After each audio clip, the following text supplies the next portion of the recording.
Voyagez autour de l'île Jésus, parcourez ses rivages et découvrez le moulin Saint-François. Les premiers moulins de l'île Jésus sont construits sur la pointe est de l'île. Victimes d'incendies et de nombreuses débâcles printanières, ils sont à plusieurs reprises endommagés, réparés, détruits et reconstruits.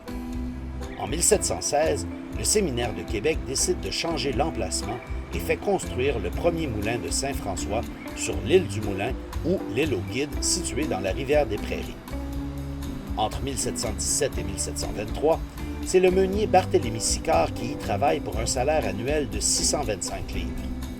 Son successeur, Louis Deveau, gagne 300 livres par année, 12 pots d'eau de vie et de la nourriture pour lui et son épouse. Jusqu'en 1859, le moulin demeure la propriété du séminaire de Québec. Mais vers la fin des années 1760, celui-ci décide de louer le moulin directement au meunier. Un bateau est chargé de transporter le blé vers le séminaire de Québec. Non loin du moulin se trouve également une étable et un hangar réservés aux meuniers, ainsi qu'une grange qui sert en partie de grenier à blé. Constamment à la merci des débâcles, le moulin est fréquemment arrêté le temps d'effectuer des travaux de réparation. Ces nombreuses pauses complexifient la vie des censitaires qui doivent aller faire moudre leurs grains à l'extérieur de la seigneurie. 3 moulins se succèdent sur la petite île. De dimensions semblables, ils sont tous en pierre avec un toit en bardeaux de cèdre. En 1789, suite au dégel printanier, un banc de glace abîme le moulin qui doit être rebâti.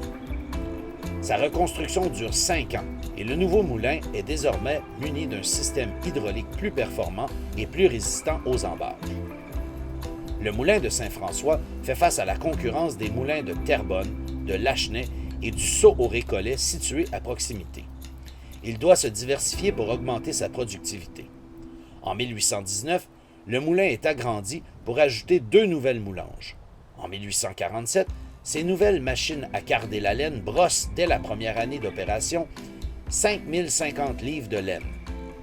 Effectif jusqu'à la fin du 19e siècle, le moulin est incendié en 1879 et une autre fois après 1900.